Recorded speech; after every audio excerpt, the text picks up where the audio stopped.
And would you please have your seat?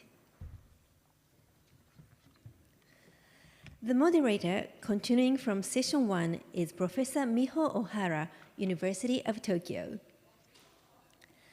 Our distinguished speakers are Mr. Agustí Fernández de Losada Pasos, Secretary of Catalonia; Ms. Victoria Henstock, Deputy Mayor of Christchurch; Mr. Romando Sarandana Altes, Chairman of Metropolitan Manual Development Authority; Mr. Benoit Halsbun, Deputy Director for International Relations of Paris; Mr. Wei Tae-chan, Director General of Taipei City. So please join me in welcoming our moderator and speakers.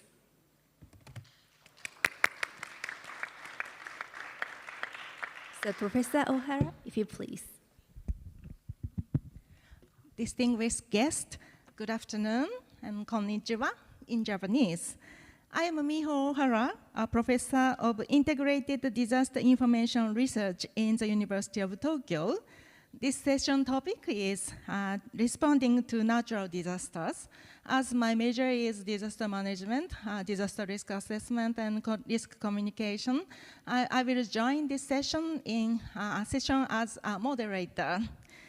Today, we will have the presentation from each series.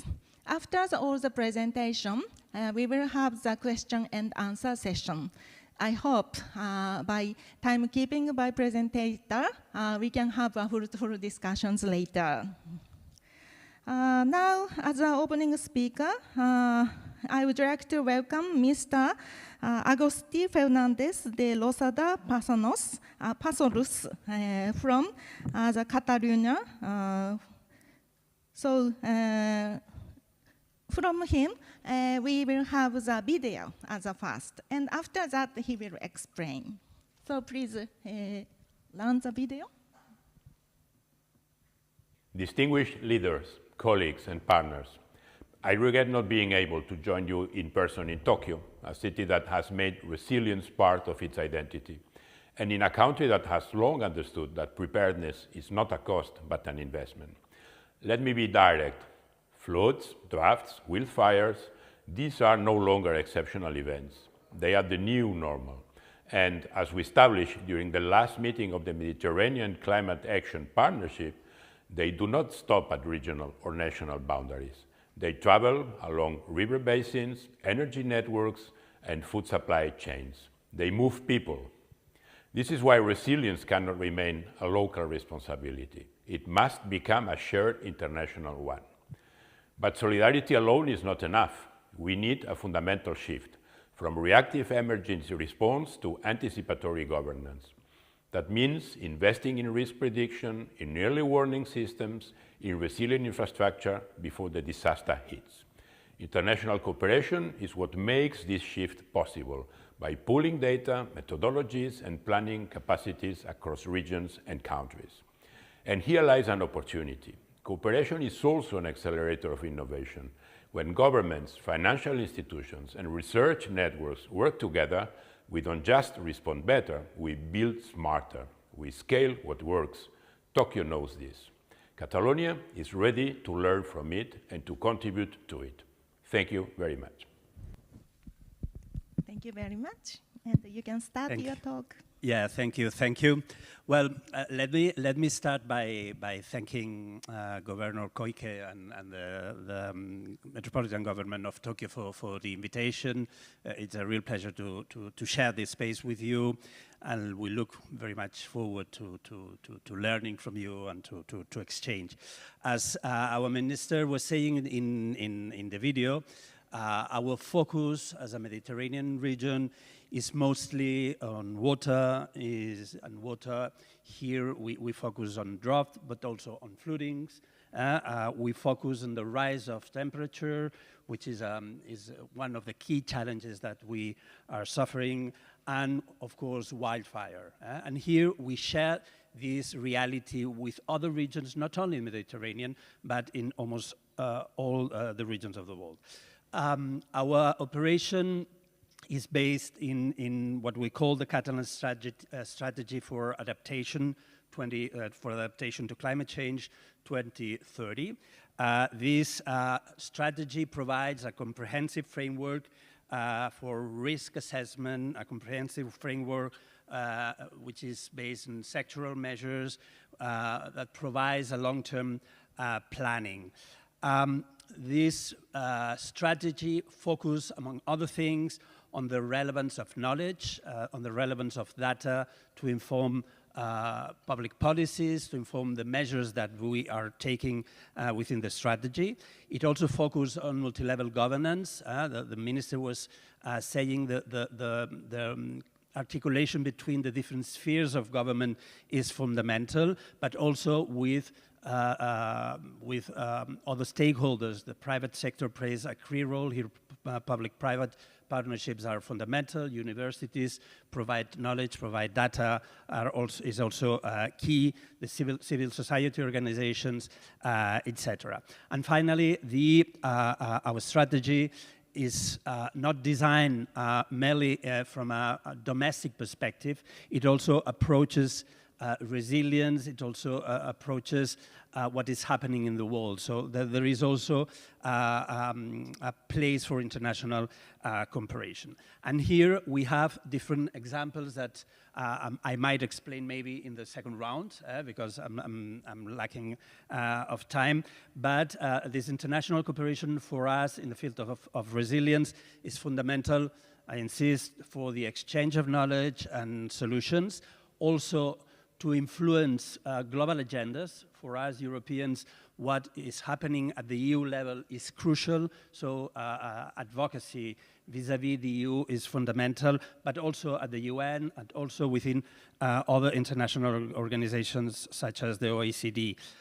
International cooperation is key for piloting projects, so in boosting innovative solutions, boosting innovative projects with our partners, and to access to international financing. So international cooperation is also one of the key measures that is included in the strategy. And I will mention some initiatives, some projects later on in the Q&A session. Thank you very much, Mr. Pasoros. Next, please welcome Ms. Victoria Henstock from Christchurch for her presentation. Good afternoon, everyone. Konnichiwa.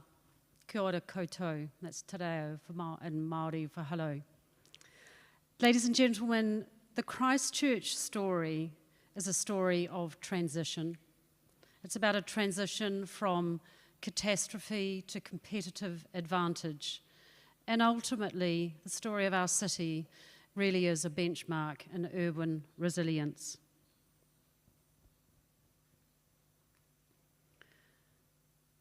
At 12:51 p.m. on the 22nd of February in 2011, we suffered a massive and destructive earthquake.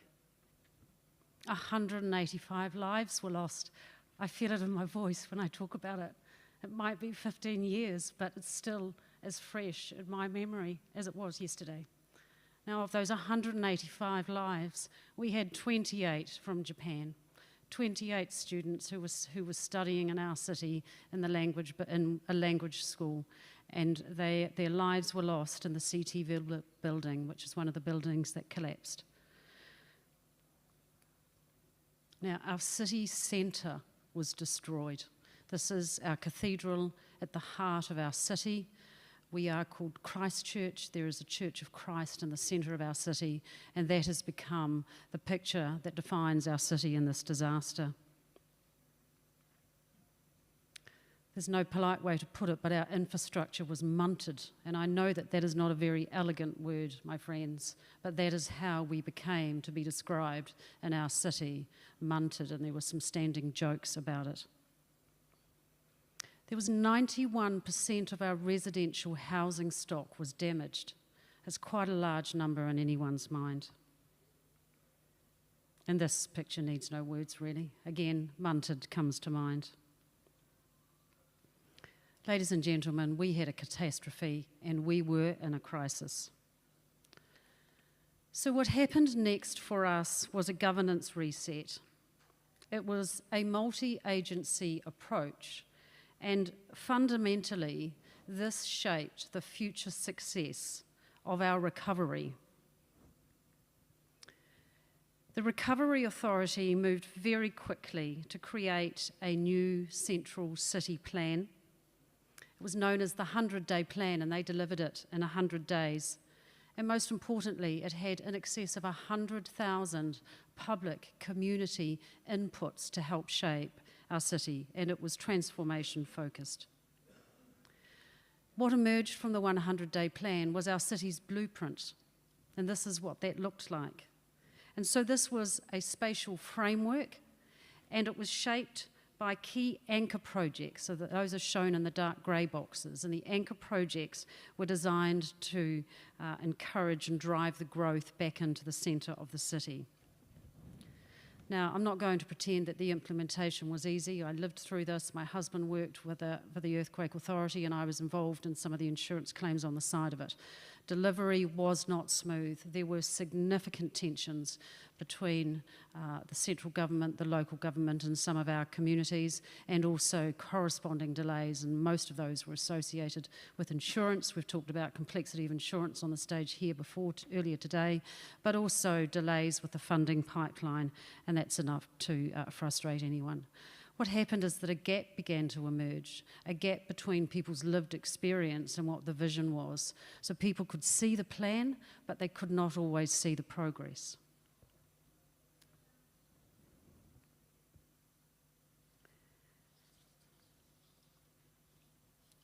One of the bold decisions that was made reasonably early on was the introduction of new land zoning categories. And this was incredibly controversial, but it did give certainty. And what it did most importantly is that it ensured that our rebuild was more resilient. And that's because the homes were designed for the ground that they sit on. This next one here, this shows the map of the new zoning categories, and the red zone in particular is the area where there were 8,000 homes destroyed and not to be rebuilt back on. Now, as we responded to the earthquake, we also faced a number of other emerging challenges. Some of those have been spoken about here. We have increased high-intensity rainfall and flooding events. And what we did, how we responded to that, is we responded with a systems-based approach. And that was an approach that sat at the intersection of governance, of planning, and of community expectation. I don't have sufficient time today to talk through that, but happy to talk with you afterwards about that. And after the floods came the fires. We were really hit with another double whammy. It was the trifecta of disasters there in Christchurch. The fires were in 2017 and 2024. And again, we responded with a new risk management system, and it was focused on prevention and systems management. And one of the key innovations at that time was the introduction of real-time data. We had a citywide sensor network that enabled better and faster and more efficient decision-making. So, I'm almost out of time, but I really have to share where we are now because these pictures tell a story. I started with the pictures of our disaster, and this is where we are. Christchurch is now a city transformed. It is more livable, it is safer, we have a very compact city centre, we have a thriving tourist sector, tourism industry, we have world-class facilities. This is our International Conference Centre, and this is our brand new multi-use arena and stadium, which just opened this past weekend with 5 rugby games for the Super Round in there. And this really is a game changer for our city. So some of the key insights for us from our lived experience really is please make sure you're planning for duration, not single events. One of the statistics I didn't tell you, I was meant to tell you in an earlier slide, not only did we have the earthquake, we had 11,000 earthquakes over a 2-year period of time, not just one event. So planning for duration, not events, is significant. And design resilience into your system and really act decisively. You will have to manage your trade-offs. Very important to integrate risk into planning and empower your communities to be part of it, and also using data to enable real time. And as you, for leaders, please, I urge you in your governance to act early on your known risks, align your governance with your delivery, balancing your speed with community inclusion, and plan in decades, multiple decades, not in short political cycles. Ladies and gentlemen, Christchurch is open for business, and I really look forward to welcoming you there. Thank you. Thank you very much, Ms. Henstock. Next, please welcome Mr. Romando Sarandanan Artes from Metropolitan Manila Development Authority for his presentation.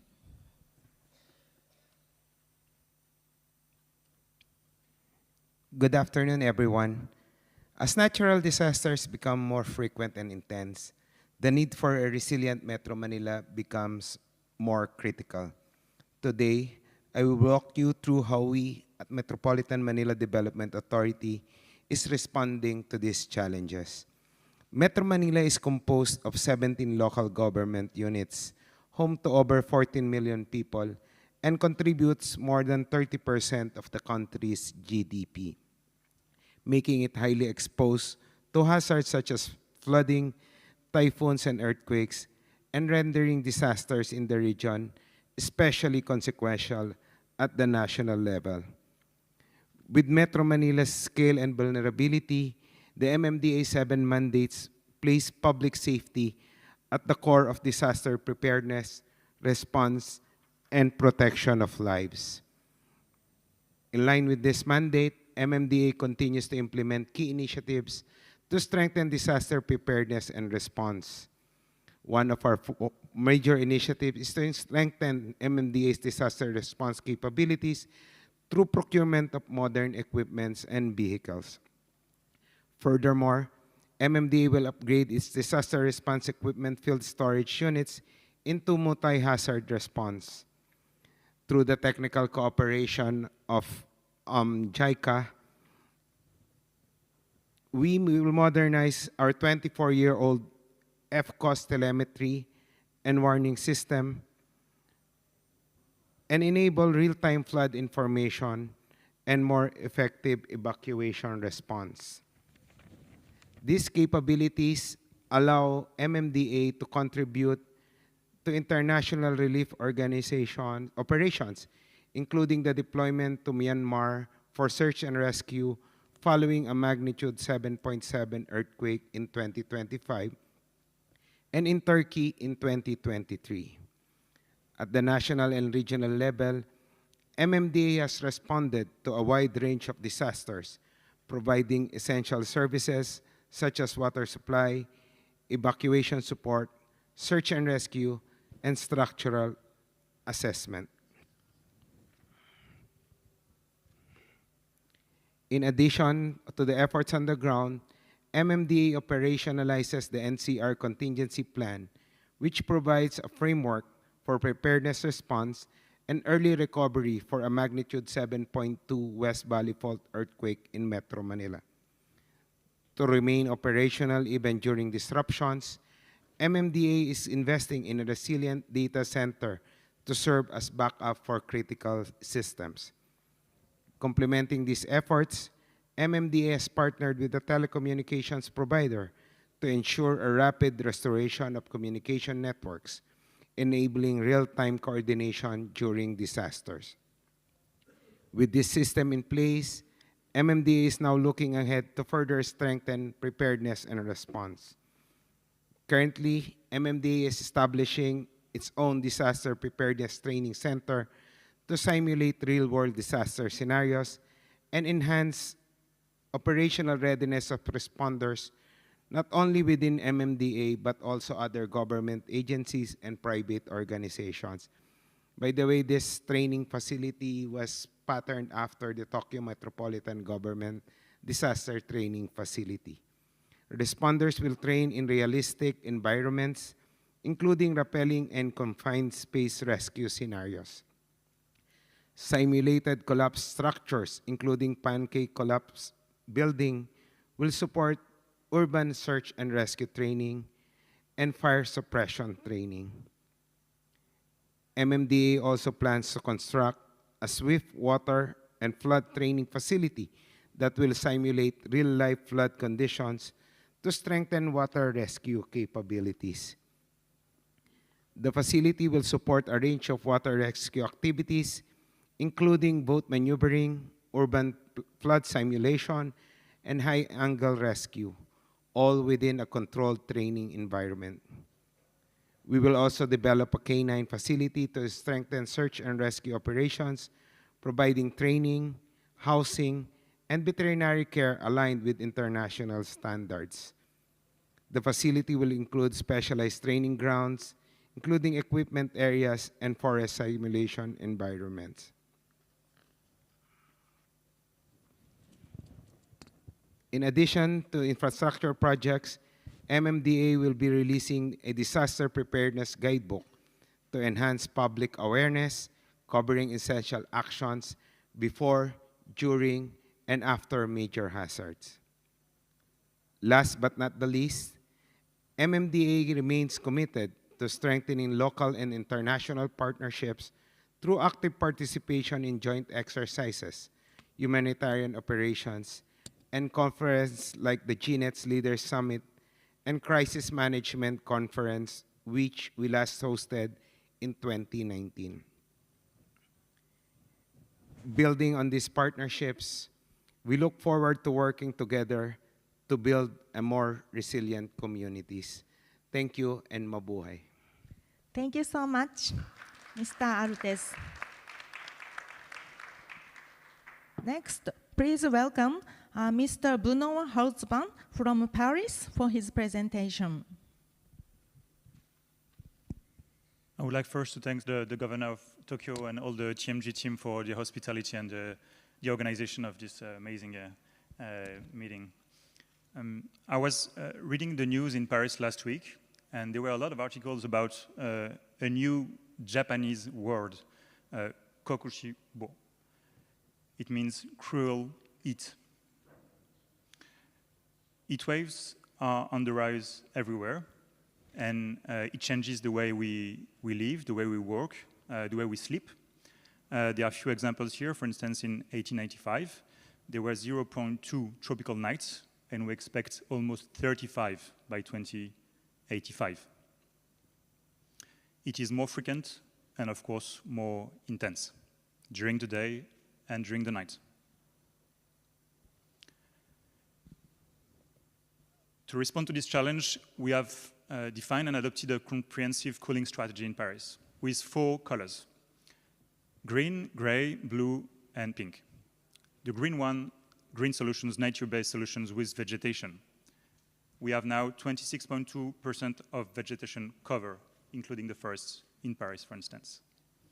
Gray solutions, these are technical solutions for urban infrastructure. For instance, around 100 shade structures in parks and gardens. Blue solutions, nature-based solutions focused on water and water cycle. For instance, 1,200 water fountains in Paris now.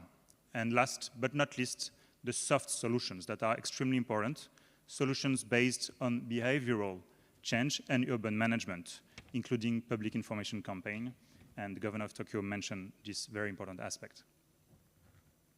Let me take just one example, shade plan. Heat-sensitive photographs show a clear decrease in temperature under this shade structure, -9 degrees Celsius at ground level on a day when the temperature reaches 30 degrees, -9 degrees. It's immense, and it's just a simple shade structure.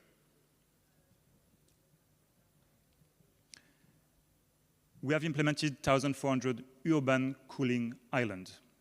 So in Paris, every Parisian is just 7 minutes away from a cooling island, which may include water fountains, multi-use fountains, a lot of shade, but also public baths, swimming pools, etc., etc. I would include now, since the 2024 Olympic Games, as you may know, the Seine River is swimmable. So that's part of course, our strategy. We have implemented this strategy, but there's also another aspect I would like to talk about today quickly, and we are extremely proud of that. This is a practice drill. It was called Paris at 50 degrees. What was the goal of the practice drill? 4 main goals. To model, so simulate a heat dome with temperature of 50 degrees in Paris. To mobilize, so raise awareness and empower residents and local stakeholders. Third, to assess the impact of such an event on people in Paris, but also the economy and the efficiency of decision-making, and decide, obviously, to improve the current prevention and crisis management policies. So, we had a plan based on collaborative work. So first, there was a climate script drafted by the GREC, which is basically the regional IPCC. And we organized thematic workshops with the city and economic partners and agencies, but also workshops with schools from both districts and with residents and stakeholders. It was a 2-day exercise. So the first day was on-site practice with volunteer residents from the 2 neighborhoods, district town halls, local stakeholders, etc. And the second day was basically a multiple tabletop exercise. What are the key lessons and areas to focus on? So the key lessons: collective preparedness and organization with partners leading to identification of multiple shared challenges. A lot of you mentioned it. Significant awareness campaign. We had to draft a realistic and coherent scenario with scientific. It was challenging and intense. It took us a year and 3 months to prepare this exercise, and also the cooperation between the different level of governance, so state level and local level especially, but also work with scientists and schools. And so the conclusions we draw were basically areas we have to focus on now. So the coverage of the region with safe shelters, develop a risk culture through crisis practice drills, fostering community solidarity, human response adapted to this very specific crisis situation, and adapted measures for people living on the streets who are obviously the most vulnerable during heat waves. Thank you very much. Thank you very much. Next, we will welcome Mr. Wei-Tae Chang from Taipei City for his presentations. His talk will be done in Chinese, so you may receive this translator. Please wait for listening to his presentation.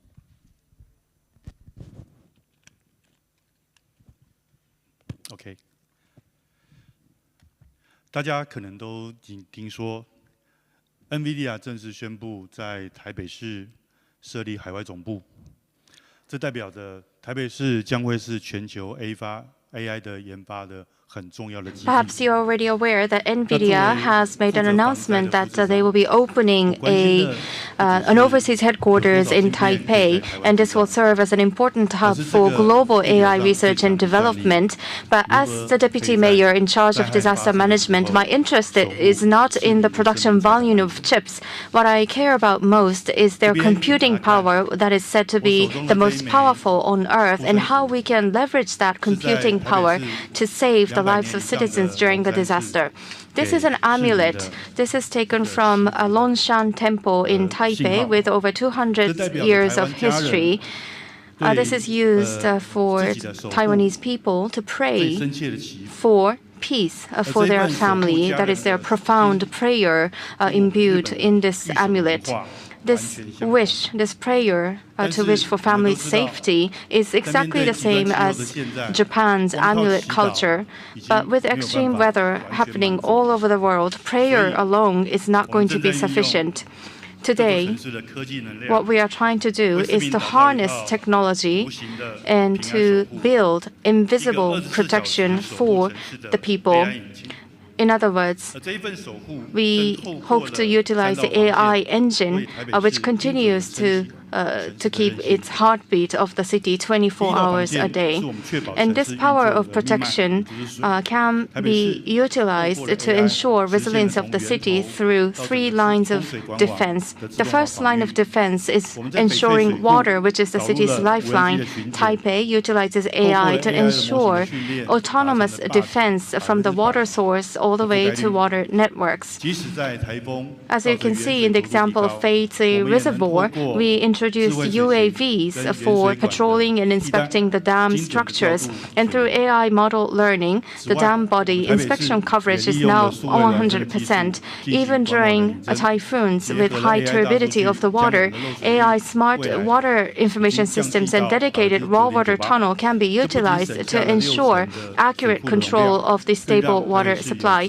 And Taipei also uses the digital twin technology to virtually recreate the water networks. And by combining this with the AI big data computing, leakage rate is now reduced to 9.98%. And with this, we can now save 60% of dam capacity and to generate additional capacity to support the entire northern Taiwan. The second line of defense is the brain, which is used for the decision making. We've developed typhoon and earthquake AI modules, which uses the vast historical data, which is instantly cross-checked to ensure accurate track predictions and damage estimates in a proactive manner. The T-SAGE platform integrates the 153 disaster scenarios that were dispersed throughout departments with the 65 different types of flood data to show real-time battleground map. And with intelligence capability improved by 30%, we can use the data to more concrete decision-making support.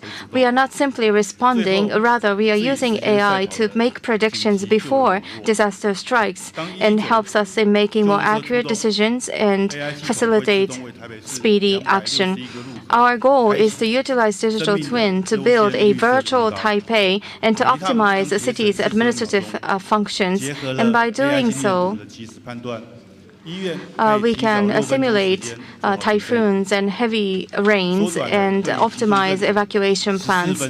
And also the emergency network for 119 ambulance dispatch requests, AI system automatically releases live priority green roads at 261 traffic lights in Taipei. Last November, American traveler fell during hiking in Taipei due to heart attack. Our AI emergency system was able to make sure the preparations were made before his ambulance arrived at the hospital. After he was discharged from the hospital, he is now working as a volunteer firefighter, and he knows and he appreciates the gravity of even a minute in life-saving situations. And this photo is celebrating his recovery, and he gave his signature on this model ambulance shown in the photo.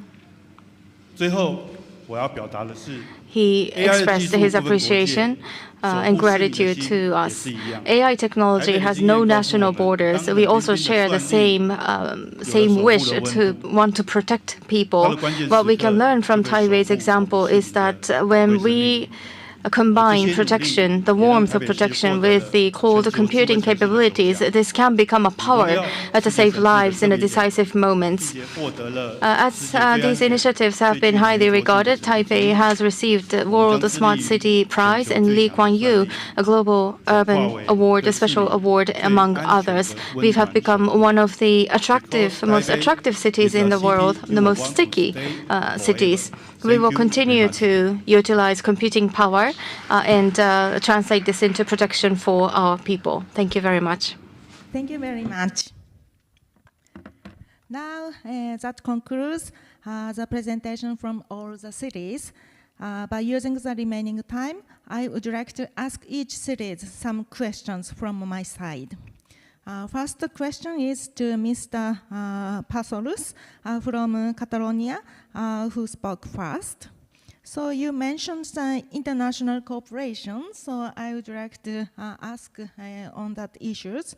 under the conditions increasing climate risks, what is the added value of international cooperation compared with the purely national and local approaches?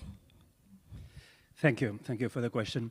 Well, let me first tell you, it has been mentioned by the different speakers that natural disaster, climate change does not respond to borders. Cooperating across borders, cooperating with other regions, with other cities, with other players is fundamental to learn, to access solutions, to access innovation. It's also fundamental to influence global conversations. What we are doing right now is relevant to influence what governments are discussing in international forums and to make political solutions more effective for territories. It is also fundamental to implement innovative projects, pilot projects that can be useful for different cities, that can be useful for different territories, learning from each other. And also, international cooperation is key to access funds, to access financing. Financing from the International Development Cooperation System, financing from development banks, financing from international philanthropists, etc. I would like to mention 3 examples of what I'm saying right now, 3 experiences that Catalonia is leading. First, this Met Climate Action Partnership, that is an alliance that was launched by 2 regions, Catalonia and California, the state of California in the US, that gathers regions all over the world with a Mediterranean climate, regions in the US, in Europe, but also in Africa and South Africa, in Latin America, Chile, for example, also in Australia, regions that share the same challenges. We have been talking about wildfires, about droughts, about the rise of temperature. We're working on that. We are focusing on that. We are sharing experiences. We are trying to implement shared protocols to respond to these challenges. It is an alliance of regions that share the same vision and the same challenges. Another initiative is the UN City Resilience Global Program. We have this global program, this UN Habitat Global Program is based in Barcelona. It works with cities all across the world to reinforce resilience strategies at the urban level. It also focuses on piloting. It also focuses on learning from the experience, learning from the innovation, and transferring knowledge. And what is interesting also from this UN Habitat program is that they have upscaled this experience they have, also working with regions, so working at the territorial level in order to bring a more complementary, coherent approach, territorial approach to resilience and the governance of resilience. And finally, a European experience that focus on one of our main challenges, water, the Water Governance Alliance that has been led by the region, by the Emilia-Romagna region in Italy, that also gathered different regions all across Europe, also with a focus on implementing more efficient water solutions, on advocating at the EU level to make water solutions more operational and make that the legislation is more responsive in a better manner to regional necessity. So it is another, I think, very relevant experience. Thank you. Thank you very much for sharing a very fruitful experience in your city. Next, I would like to ask to Miss Victoria Henstock from Christchurch, who gave the next presentations. For city leaders, what was the most important lessons about how regulations influence outcomes in the crisis. So you shared some new land zoning categories and emphasized the regulation based on the obtained lessons from the disasters. So could you share more information from your side? Sure. Thank you very much for the question. There were so many lessons that came from our lived experience, and we were very fortunate that there was a formal structure around the review of what went on during the earthquakes. And this came in the form of a Royal Commission of Inquiry into the earthquake response. And there were days and days, if not months and months, I'm not sure how long that went on, but it was a very formal process, and it was a very comprehensive investigation into everything that happened through the disaster, the recovery and the rebuild period, and the decisions that were made. Now, the evidence was very evidence-based, and surprisingly, or rather not surprisingly, the evidence showed that the buildings and the infrastructure did not fail randomly. When you look at the photos of the earthquake disaster, you think it's actually quite random, but the reality is, and the evidence showed us, that it wasn't random, and the failures actually were concentrated in the known vulnerabilities. It's almost we should have known that that's where it was going to occur, but it's one of those things that you don't turn your mind to until it actually happens. And I think alongside that, one of the critical lessons is that regulation and compliance does not equal resilience. Please think about that. Because often we think we've met our building codes, and one of the phrases we say down under is, she'll be right, mate. But actually, compliance and regulation, and just because you meet those codes, does not equal resilience. And I think that that's very important. So following the earthquake, and when we looked into the lessons learned and the failures, what this led to was a significant strengthening of our building codes and our compliance measures, and also of our engineering practices. We're fortunate we've got a wonderful engineering school at University of Canterbury in Christchurch, and I can tell you there were some significant brains working in that space and looking at engineering practices and solutions and foundation solutions designed to withhold some of these earthquake disasters. And we also significantly strengthened our regulatory oversight and the framework in which we worked in. So when it came to the lessons and the review, we didn't just tweak our system, we actually fundamentally reset the expectations with a much stronger focus on resilience and on performance, and a focus on alignment of governance and planning. I can't reinforce that enough. I overshot the mark speaking earlier, so I'll close this off now and not use up my allocated time to try and make up some time. Thank you for bearing with me. Thank you very much for your answer. And next, I would like to have a question to Mr. Aldes from Manila. I was so impressed with a large variety of your actions. Such as trainings or assessment of the disasters or etc. So among those, a lot of actions, I was also impressed with the data center. So, and would like to ask you how that data center is used. For example, is that center is used also for disseminating information to the people? Yes. Actually, we are currently building that data center as a backup of our main facility, so that in case of disaster, this data can be stored and safekept in this disaster resilient facility. And this facility stores not only our data and some other data, including that of the LGU. So.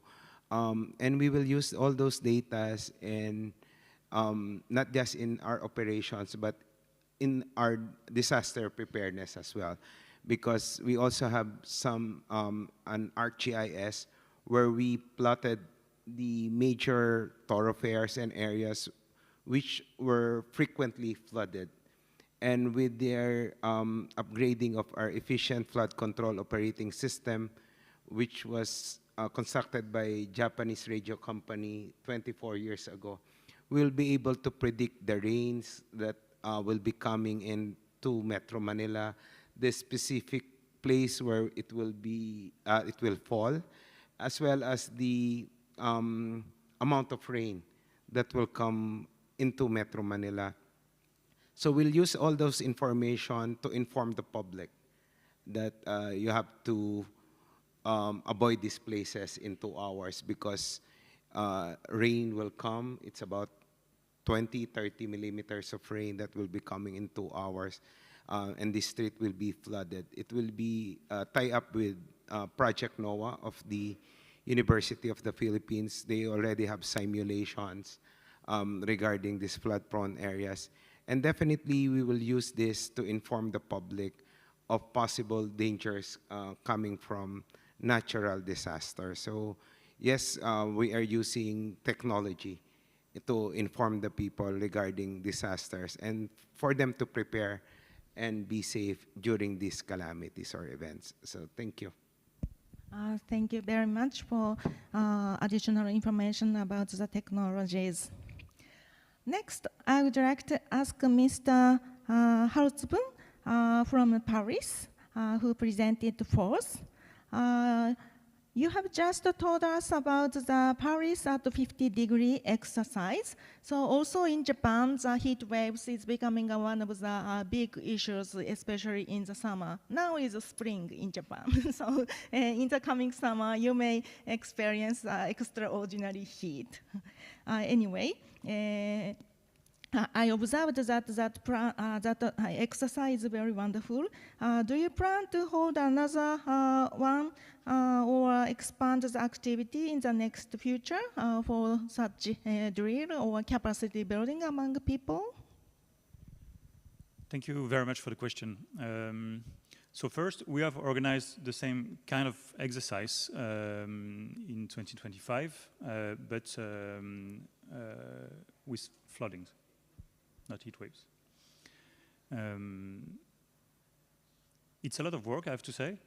As I said, it took us like a year and 3 months to prepare this exercise. But we are very much convinced that it is extremely useful. And in this context, we are working now with the UN Environment Program, UNEP, and try, to organize that kind of exercises with other cities around the world. So the end target is to have like an exercise 50 cities at 50 degrees. So if any city would be interested to join the initiative, we are now working with UNEP to build that exercise. I have a bit of time, so let me tell you why I think this exercise was extremely useful. First, it helps to test your strategies. So we all have strategies in our cities, but basically most of the strategies are targets. So we need to reach that target, but we need to test this target concretely. And now, it's not like, we'll be carbon neutral in 2050. We need to test it now. So that's a very good way to test now where you are, where are your vulnerabilities, and where you must invest. Second, I'd say national cooperation is very much important as well. I mentioned the fact that it was we worked very closely with the state of France, of course, because it's a question of security, but even sometimes defense issues. It brings a lot of actors around the table, and when there's a crisis, we need everybody, local and national actors. So that's a good way also to test. Are all the levels ready to cooperate? And the third aspect, I think my colleague from Catalonia mentioned it, international cooperation. We always talk about partnership also in our strategies, and we need to learn from each other. I think that kind of exercise on heat waves, for instance, but also on floodings, is extremely useful and extremely important for international cooperation. I don't know, for instance, in Paris, we have divided by 2 air pollution. Now, as I said, I don't know, the Seine River is swimmable, so maybe, we have launched a network of swimmable cities. I mean, but at the same time, some cities in the world are already at 50 degrees. So we absolutely need to learn from these cities. How do they organize? How do they cope? So it's really a matter of international cooperation, national cooperation, and how you can test your strategies. Thank you very much. Thank you very much for sharing your interesting experience. Okay, so next we would like to ask the last presenter from Taipei.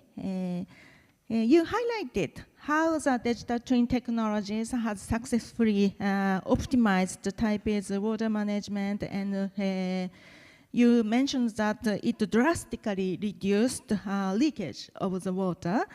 So may I ask the question if you have any plan to scale these technologies to other critical infrastructures, not only water supply, but also for other services?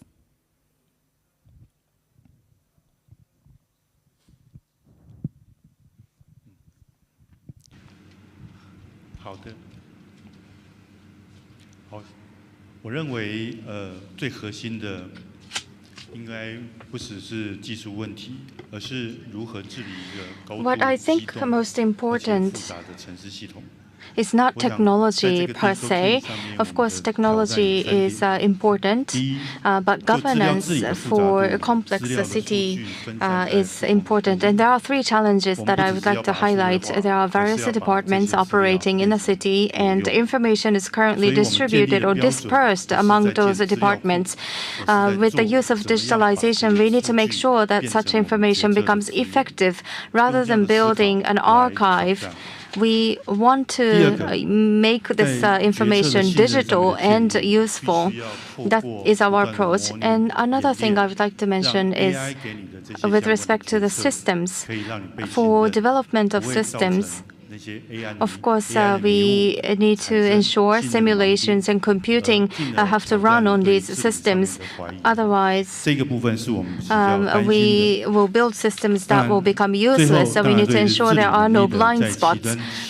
So that is what I'm working on in order to eliminate blind spots in terms of governance. And also rapid response is important. For decision making, this of course needs to speed up, and translating decisions into action is crucial. These are the three challenges that we are trying to overcome right now. This is what I've wanted to share with you. We are taking a step-by-step approach from points to lines to planes or surface. This is the approach we are taking, and we are gradually expanding to other areas, including public architecture, the overall systems, architecture. We need to ensure that everything is useful and the resource allocated in effective manner. We need to power data. We need data-powered city operations, from reactive to proactive operations, using data, identify issues or problems, and then make use of the data in decision-making and further speed up the decision-making to contribute to governance for the entire city. That is our priority. Thank you very much. Thank you very much for your additional explanations and comments. Unfortunately, our time is very limited, and we have extra 5 minutes. So I would like to summarize these sessions on responding to natural disasters. This session had a really variety of the disasters, such as earthquake, flood, and heat waves, etc., wildfire also. And we learned from their good practice about how to manage disaster risk and how we can raise the capacity among people and officers, and how we can build governance against the disaster in the past disaster or also in the future disasters. Among all the comments, I really impressed with the word from Christchurch, from recovery to transformation. we need to face with the future disaster risk and reduce the risk with our lessons and the coming technologies. So I really hope that this session will help you for consider your city's future countermeasures. And I would like to expect furthermore partnership between our cities. Okay, once again, I would like to express my sincere thanks to all the participants, and please have a big hand to each presenters. Thank you very much to all the presenting cities and the moderator as well. Thank you very much. And now we will proceed to the photo session. So may I kindly ask all speakers to gather at the center of the stage.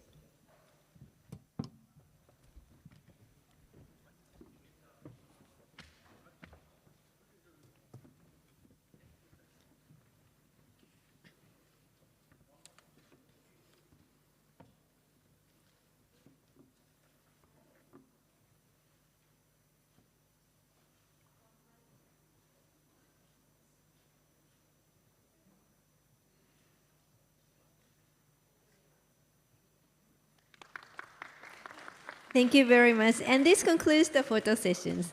Please join me once again in giving a warm round of applause to all our speakers. Thank you very much.